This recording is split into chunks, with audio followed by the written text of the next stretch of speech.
आज के दिन में उन्होंने अपनी पार्टी से और इमरान खान साहब के नाम पर वोट लेने वालों से या इमरान खान साहब के वोटर्स और सपोर्टर से एक अपील कर रखी है। ये अपीलें उन्होंने माजी में भी की हैं, लेकिन इस मरतबा उन्होंने स्पेसिफिकली बताया कि किस किस को हम बुला रहे हैं।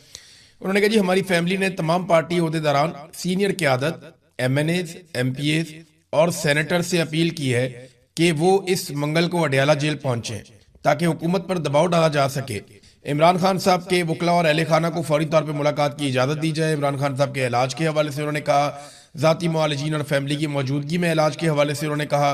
फिर उन्होंने कहा कि जस्टिस डोगर जो हैं, chief justice Islamabad high court, इस बात को यकीनी बनाएं कि इमरान खान और बुशरा बीबी की जमानत की दरखास्तों को फौरी समाअत के लिए मुकर्रर किया जाए ताकि उन्हें इस गैर कानूनी कैद से बिला ताखीर रिहा किया जाए। अब मामला तो यह है, जो अदालत ने करना था वो तो इमरान खान के साथ कर दिया, अब तो वो उनकी मरकजी अपीलें सुनने के लिए जा रहे हैं। ऐसा लगता है कि ये निज़ाम इमरान खान को लंबे अरसे तक दोबारा कैद रखने के दर पे है और जो भी मिलिट्री एस्टेब्लिशमेंट लिख कर देगी एक्चुअली फैसला तो वही होना। ये अदालतें तो अब ऐसा लगता है रबर स्टैंप है, जो इन्हें कहा जाएगा वैसा ही ये फैसला कर देंगे और इसकी गवाही तो अब अफसार आलम ने भी दे दी है। बाहर से कोई बंदा क्या बात करेगा। ये इमरान खान की बहनों ने अपील की है, क्या पाकिस्तान तहरीके इंसाफ आ जाएगी, ये बहुत अहम है। खैबर पख्तूनख्वा से पाकिस्तान तहरीके इंसाफ की गवर्नमेंट है, वहां से बहुत बड़ी तादाद में लोग आ सकते हैं अगर वो आना चाहें तो। सेनेटर्स इमरान खान साहब के हैं, MNAs हैं, MPAs हैं। ये सिर्फ अरकान असेंबली को 300-350 बनते हैं और अगर इन सबके साथ 10-10, 12-12 लोग भी हैं तो ये 4-5 हजार आदमी हो जाता है। अगर ये वाकई में वहां पे आकर एक एक गाड़ी में खुद आ जाए और एक एक गाड़ी अपने साथ ले, एक एक कार को, तो ये 5,000 आदमी अडयाला के बाहर इकट्ठा करना कोई मसला ही नहीं है। ये तो अरकान असेंबली कर सकते हैं, लेकिन नॉर्मली वो ऐसा करते नहीं है। खैबर पख्तूनख्वा में जो एहतजाज का ऐलान किया था अहमद खान न्याजी ने, मैंने आपसे कहा था कि ये कैंसिल कर दिया जाएगा और उसके बारे में असली इतलात आ रही हैं। इमरान खान की बहनों ने भी कहा कि खैबर पख्तूनख्वा में एहतजाज करने का क्या फ़ायदा, और वैसे भी कोई फ़ायदा नहीं है कि आप पेशावर में लॉन्ग मार्च करें, आप स्वाबी में लॉन्ग मार्च करें। भी लॉन्ग मार्च करना है तो फिर आपको इस्लामाबाद की तरफ करना पड़ेगा, या आपको पंजाब में करना पड़ेगा, आपको सिंध में करना पड़ेगा, आपको बलूचिस्तान में करना पड़ेगा जहाँ पे आपकी हुकूमत नहीं है। खैबर पख्तूनख्वा में जहां पाकिस्तान तहरीके इंसाफ की हुकूमत है वहां पे लॉन्ग मार्च करें या एहतजाज करें तो वो तो फिर तहरीके इंसाफ की हुकूमत के खिलाफ ही एहतजाज है, किसी और के खिलाफ तो एहतजाज नहीं है और उसका कोई फायदा भी नहीं है। साबिक वजीर आला गिलगित बल्तिस्तान जो है खालिद खुर्शीद, उन्होंने एक आइडिया दिया। उन्होंने कहा जी हमें हार नहीं माननी चाहिए, हमें बार बार लॉन्ग मार्च करना चाहिए। अगर नाकाम हो जाए तो दोबारा तैयारी करके फिर लॉन्ग मार्च करना चाहिए, अगर फिर नाकाम हो जाए तो फिर तैयारी करके फिर 3 माह के बाद लॉन्ग मार्च करना चाहिए और ये सिलसिला जारी रखना चाहिए जब तक कि इमरान खान साहब को रिहाई नहीं मिल जाती। तो वो चिपके रहे सिस्टम को, जैसे इमरान खान साहब की बहनें चिपक गई हैं सिस्टम को और वो पीछे हटने के लिए तैयार नहीं है। बहरहाल आज बड़ा इम्तिहान है इमरान खान साहब की पार्टी का, इमरान खान साहब के साथियों का और इमरान खान साहब के नाम पर वोट लेने वाले सेनेटर्स, कौमी असम्बली के, सूबाई असम्बली के अरकान का, सूबाई वुज़रा का, वज़ीर आला का, इन सब का, और इमरान खान साहब की पार्टी के जो ओहदेदार हैं जिन्हें बहुत सारे ओहदे मिले हुए हैं, इनकी तादाद भी हजारों में है। तो इन सबका भी आज इम्तिहान है। इमरान खान की फैमिली ने सिर्फ इमरान खान के लिए बुलाया, अपने लिए नहीं बुलाया। याद रखिएगा, इमरान खान की बहनों ने यह नहीं कहा कि हमारी जात के लिए आओ, उन्होंने ये भी नहीं कहा कि तुम हमारे मुकदमात के लिए आओ। उन्होंने कहा जी अपने लीडर के लिए आओ जिसके साथ आप खड़े हैं, तो आओ आके अपने लीडर को छुड़वाने के लिए कोशिश करो। अब देखते हैं वो आ रहे नहीं आ रहे। शहबाज शरीफ साहब ने आज एक बहुत बड़ा मजाक कर दिया नाजरीन पाकिस्तानियों के साथ। ये इतना बड़ा मजाक है और इतना बड़ा लतीफा है कि आज की तारीख में मेरे ख्याल में इस साल का सबसे बड़ा लतीफा है। शहबाज शरीफ ने काबीना के अरकान से उनकी 2 साल कारकर्दगी पर रिपोर्ट मांग ली। यानी जो वजीर हैं शहबाज शरीफ की कैबिनेट में, वो शहबाज शरीफ को ब्रीफिंग दें और बताएं जनाब के 2 साल में आपने क्या काम किया और क्या काम नहीं किया, यानी आपकी कारकर्दगी कैसी रही। वजह यह है कि अब कुछ नई वजारतें भी इन्होंने कायम करनी है, वजीरों को नयों को लेकर आना है बीच में।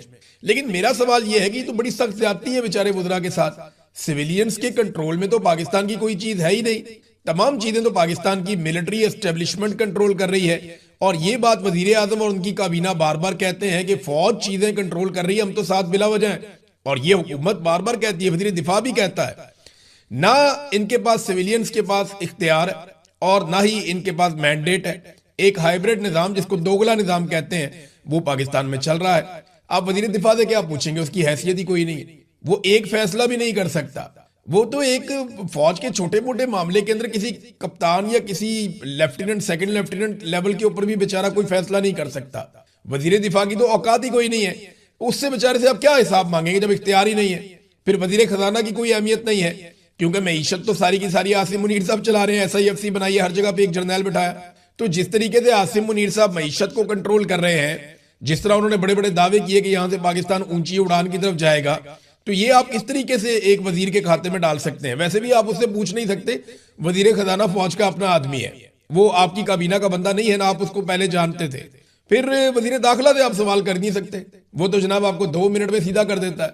वजीर दाखिला मोहसिन नकवी, आपको पता है उनकी ताल्लुकदारी है फील्ड मार्शल आसिम मुनीर के साथ, इस बुनियाद के ऊपर वो खुद भी एक डिक्टेटर बने हुए हैं, तो उनसे तो आप सवाल कर नहीं सकते। तो राणा सनाउल्लाह साहब खुद भी कह चुके हैं कि बड़ी मेहरबानी मोहसिन नकवी साहब की कि उन्होंने वजीर आजम बनना पसंद नहीं किया।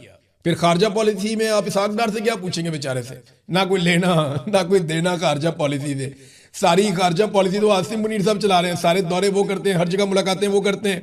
ये तो खानापुरी के लिए वजीर खारजा रखा हुआ है, ये बेचारा क्या जवाब देगा वजारत खारजा के हवाले से? तो वजारत इतलात जो है वो सारा का सारा ISPR कंट्रोल कर रहा है, पाकिस्तान के मीडिया को पाकिस्तान की इंटेलिजेंस एजेंसियां कंट्रोल कर रही हैं। ये तो एक इश्तेहार देने वाला डिपार्टमेंट है। वजारत इतलात से आप क्या पूछेंगे? तो ये बेचारे वज़रा के साथ ज्यादती है कि उन्हें इख्तियार देते कोई नहीं, बाद में उनसे पूछते हैं कि आपने क्या किया, आओ 2 साल हो गए, बैठकर हिसाब दो। पाकिस्तान का तजारती खसारा मजीद बढ़ गया है, ये मेरे सामने खबर मौजूद है, BBC के ऊपर ये खबर छपी है। यानी हालात यहां तक पहुंच गए हैं कि अब ये कैबिनेट को कह रहे हैं कि हिसाब किताब दो, पहले आप कौम को तो हिसाब दें कि आपने क्या किया।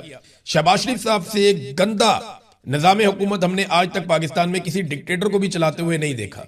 इतना कमजोर हुक्मरान जिसके पास किसी चीज की कोई कमांड नहीं है, और ऐसा हुक्मरान जो सिर्फ सलूट करने के लिए, तारीफें करने के लिए, जूते पॉलिश करने के लिए, इससे पहले हमने नहीं देखा। वफाकी इदारा शुमारियात की जानिब से जारी किए गए अदाद-ओ-शुमार के मुताबिक अप्रैल 2026 में मुल्क का तजारती खसारा 4.07 अरब डॉलर तक पहुंच गया, जो गुज़िश्ता साल के इसी महीने के मुकाबले में लगभग 19% से ज्यादा है। ये मैं कोई इमरान खान के दौर से मुवाजना नहीं कर रहा खसारे का, मैं इन्हीं के दौर से मुवाजना कर रहा हूं खसारे का, और ये अपने ही दौर के रिकॉर्ड तोड़ते चले जा रहे हैं, तोड़ते चले जा रहे हैं। यानी माहाना बुनियाद पर खसारे में 43.5% इजाफा रिकॉर्ड किया गया, जो बैरूनी शोबे पर बढ़ते हुए दबाव की अक्कासी करता है। पाकिस्तान में बरामदात में वो इन्होंने बेड़ा गर्क किया, पाकिस्तान की सारी इंडस्ट्री इन्होंने तबाह कर दी। जो बड़े बड़े सरमायाकार हैं वो पाकिस्तान से भाग गए, जो रह गए हैं वो भागने की तैयारी कर रहे हैं, और इन्हें कोई होश नहीं आ रहा कि ये पाकिस्तान के साथ किस किस्म का मजाक कर रहे हैं। अब आ जाए नाजरीन जरा कुछ इंटरनेशनल खबरों की तरफ। तो सबसे पहले जो खबर मैं आपको बताता हूं वो ये है कि रिपोर्ट हुआ जो इंटरनेशनल मीडिया में, गो कि इसकी तस्दीक ईरान ने नहीं की, लेकिन मामला हुआ क्या वो जरा समझ लेते हैं। आबने हुर्मुज़ को अमेरिका जबरदस्ती खुलवाना चाहता है, लेकिन ईरान का यह दावा है कि अमेरिका आबने हुर्मुज़ को खुलवाने से ज्यादा ईरान को उकसाने की कोशिश कर रहा है, और ये कुछ बैनुल-अक़वामी एक्सपर्ट्स भी कह रहे हैं कि अमेरिका यहां पे दोबारा जंग शुरू कर सकता है। अब ऐसे में इंटरनेशनल मीडिया में रिपोर्ट होता है कि ईरान ने UAE पे हमला कर दिया, और ये खबर आती है कि ईरान ने कोई 4 मिसाइल या ड्रोन मारे हैं UAE के ऊपर, और UAE ने इंटरसेप्टर्स के जरिए से उनको नाकाम बनाया। फिर फजीरा की बंदरगाह के ऊपर कोई आग लगी है, उसके मनाजर भी शो किए गए, और बैनुल-अक़वामी मीडिया ने और मगरबी मीडिया ने इसके ऊपर काफी कवरेज की है। मगर ईरान ने इसकी तरदीद कर दी है। ईरान ने कहा जी हमने UAE के ऊपर कोई अटैक नहीं किया, बल्कि उन्होंने फजीरा में तेल की तनसीबात पर हमले की तरदीद करते हुए कहा कि यह अमरीकी फौजी कार्रवाई है, ये सब जबरदस्ती जहाजों की नकलो हरकत को बहाल करने की वजह से हुआ है। वाशिंगटन जो है वो फौजी मुहिम जोई बंद करे। अब इसको जरा आप समझें कि 2 तरह के स्टेटमेंट है मेरे पास, एक अमेरिका से और एक ईरान से। इन स्टेटमेंट्स के अंदर ना सारी कहानी है।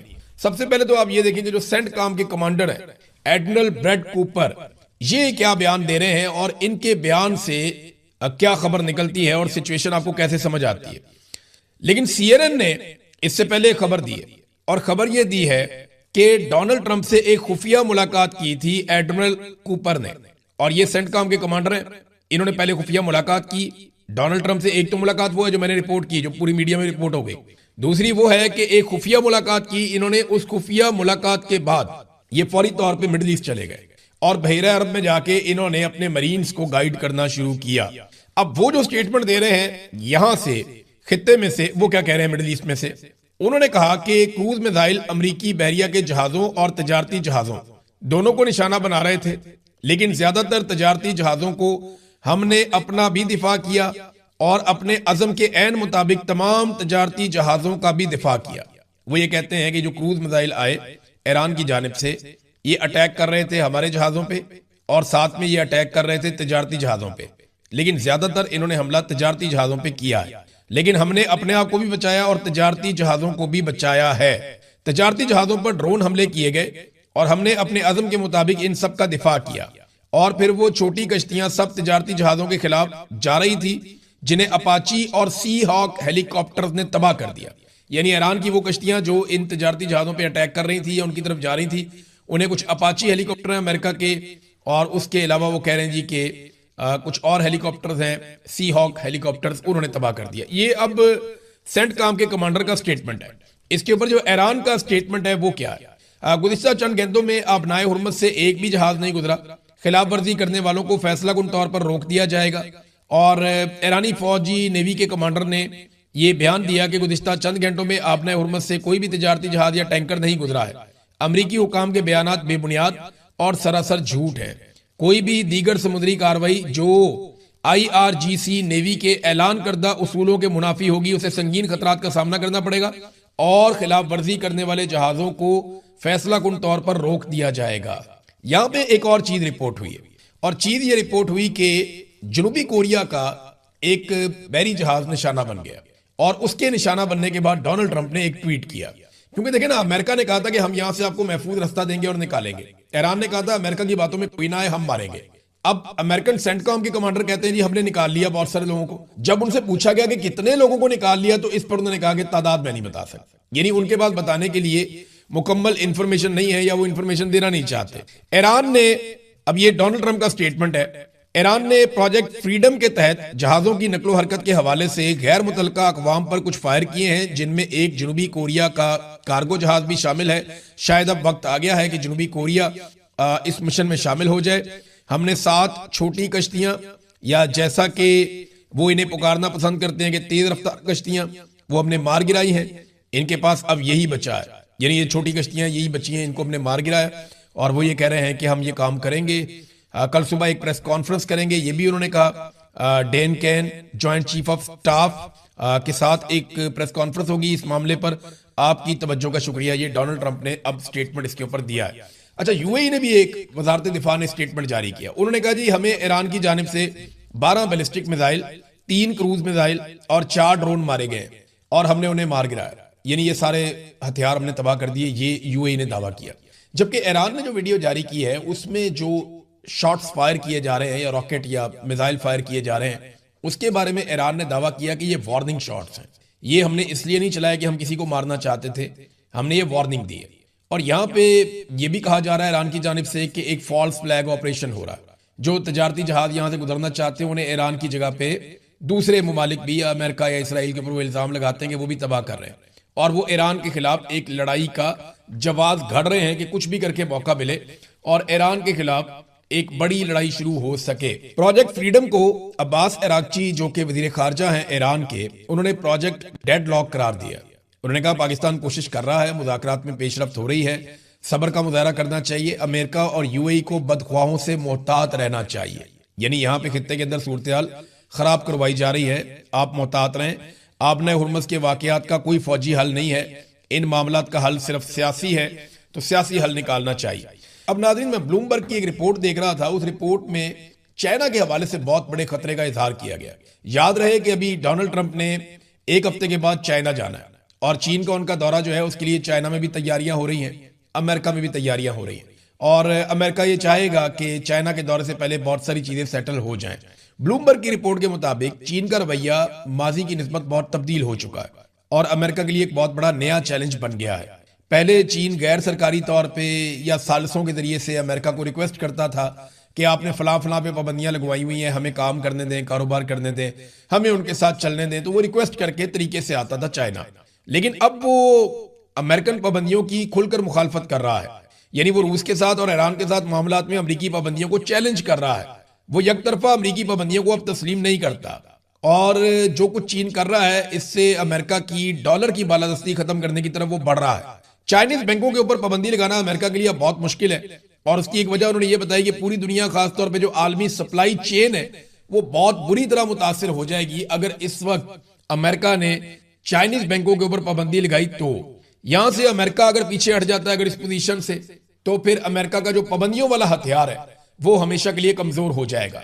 बहरहाल नाज़रीन, डोनाल्ड ट्रंप साहब के लिए टाइम कोई अच्छा नहीं चल रहा और वो इंतजार कर रहे हैं कि कुछ ऐसा हो जाए जिससे उनको फेस सेविंग मिल जाए। डोनाल्ड ट्रंप का लंबा रहने का मंसूबा है। ये मैं आपको क्यों कह रहा हूं, देखें ना, अमेरिकन सदर आता है, उनकी कॉन्स्टिट्यूशन के अंदर है कि 4 साल के बाद इलेक्शन हो जाएगा। और अमेरिका में जो इलेक्शन होता है वो ऐसा नहीं होता कि निगरान हुकूमत आएगी वो इलेक्शन करवाएगी, नहीं, वो नवंबर में इलेक्शन करवाते हैं। जो हुकूमत मौजूद होती है उसी की निगरानी में इलेक्शन होता है और उसके बाद वही हुकूमत कंटिन्यू करती है चंद महीने तक। फिर दूसरी हुकूमत जो है वो जनवरी में जाके मिड के बाद वो अपना चार्ज संभाल लेती है, नया सदर आ जाता है हलफ उठा के। ये है अमेरिका में सीधा सीधा तरीकेकार। अब 2 मरतबा वहां पे एक आदमी सदर बन सकता है, तीसरी मरतबा उनके आइन में इजाजत नहीं है। तो डोनाल्ड ट्रंप का प्रोग्राम मुझे लंबा लगता है क्योंकि डोनाल्ड ट्रंप के यार दोस्त भी ऐसे हैं, उनका भी प्रोग्राम लंबा है, तो ट्रंप का भी प्रोग्राम लंबा है। तो ट्रंप ने एक जुमला बोला बातचीत करते हुए मीडिया से, उसमें डोनाल्ड ट्रंप ने कहा कि जब मैं 8-9 साल बाद इस दफ्तर से निकलूंगा, यानी डोनाल्ड ट्रंप का भी जाने का कोई इरादा नहीं है, वो ये टर्म पूरी करके अगली टर्म पूरी करके फिर एक दफा बनने के चक्कर में है। लेकिन देखिए, अगर डोनाल्ड ट्रंप आइन के अंदर कोई तरमीम करते हैं तो उसके लिए उन्हें बहुत बड़ी अक्सरियत चाहिए और इस वक्त तो उनके ऊपर खतरा लटक रहा है कि वो मिड टर्म इलेक्शन हार जाएंगे। और अगर वो मिड टर्म इलेक्शन हार जाते हैं डोनाल्ड ट्रंप, तो फिर उनके ऊपर मुआखजा भी होगा, उन्हें इंपीचमेंट का सामना करना पड़ेगा, ये डोनाल्ड ट्रंप खुद कह चुके हैं। तो ऐसे में वो तरमीम कैसे करेंगे? लेकिन चले मान लें अगर वो बाकी जमातों के साथ मिलकर, यानी अपने मुखालिफिन को भी साथ मिला लें, डेमोक्रेट्स को साथ ले लें और एक तरमीम करने में कामयाब हो जाएं, तो ट्रंप के मुकाबले में अगली मरतबा बराक ओबामा आ जाएगा। तो फिर ट्रंप कैसे इलेक्शन जीतेगा? क्योंकि अगर ट्रंप को तीसरी मरतबा इलेक्शन लड़ने की इजाजत होगी तो बराक ओबामा को भी होगी। बहरहाल ये बड़ा दिलचस्प है कि डोनाल्ड ट्रंप लंबे अरसे तक रहना चाहते हैं, लेकिन लंबे अरसे तक रहने वाले शख्स को कम से कम जो मौजूदा अरसा है उसको जस्टिफाई करना पड़ेगा। देखिए ना, ये अमेरिका में एक सर्वे हुआ है और ये सर्वे क्या कर रहा है, अभी तक डोनाल्ड ट्रंप के बारे में जितने सर्वे हुए ना, ये सबसे ज्यादा खतरनाक है। अमरीकी सदर डोनाल्ड ट्रंप ज़हनी और जिस्मानी तौर पर मौसर तरीके से खिदमात अंजाम देने के अहल नहीं है, ये पोल हुआ है। ज्यादातर अमरीकियों का ख्याल है कि अमरीकी सदर डोनाल्ड ट्रंप ज़हनी और जिस्मानी तौर पर मौसर तरीके से बतौर कमांडर इन चीफ खिदमात देने के अहल नहीं है। वाशिंगटन पोस्ट और टीवी चैनल ABC न्यूज और एप्सोस पोल में 59% यानी लगभग 60% अमरीकियों की राय है कि सदर ट्रंप की ज़हनी सलाहियत ऐसी नहीं जो मुल्क की क़यादत के लिए दरकार है। और नौजवानों की बहुत बड़ी तादाद है जिसने ये बात की है। तो डोनाल्ड ट्रंप तो अगले टन्योर का सोच रहे हैं, ये वाले टन्योर का सोचें कि वो इसको कैसे पूरा करेंगे, क्योंकि अगर मिड टर्म इलेक्शन में डोनाल्ड ट्रंप हार गए, देखिए इसके पीछे 3 बड़ी चीजें आएंगी। नंबर 1, प्राइस हाइक, कि वहाँ कीमतें बहुत बढ़ रही हैं, इकोनॉमी कंट्रोल नहीं हो रही, हेल्थ का निज़ाम बहुत बुरी तरह मुतासिर हुआ है अमेरिका में, ये एक बड़ा इशू है जिसको डोनाल्ड ट्रंप एड्रेस नहीं कर पाए। नंबर 2, एप्स्टीन फाइल, जिन्होंने डोनाल्ड ट्रंप को हिलाकर रख दिया, और ये फाइल्स आने वाले दिनों में या मिड टर्म इलेक्शन से पहले डोनाल्ड ट्रंप के मुखालिफिन 2 माह तक इनको शदीद तरीके से उठाएंगे और अगले इलेक्शन में भी उठाया जाएगा। डोनाल्ड ट्रंप तो अगले इलेक्शन में होगा नहीं, तो ये मिड टर्म इलेक्शन में इसका पूरा फायदा जरूर उठाएंगे। तो एप्स्टीन फाइल का मामला भी आएगा। ये 2 चीजें हो गई। और तीसरी चीज, जो ईरान के ऊपर एक चढ़ाई की डोनाल्ड ट्रंप ने, उसने अमेरिका के लिए जो शर्मिंदगी पैदा की और आलमी सतह पे अमेरिका को जो तन्हाई का पहली मरतबा सामना करना पड़ा, इन चीजों को अगर आप इकट्ठा करके देखें तो डोनाल्ड ट्रंप के लिए आने वाला पॉलिटिकल वक्त कोई अच्छा नहीं है, वो डरौने ख्वाब की तरह है।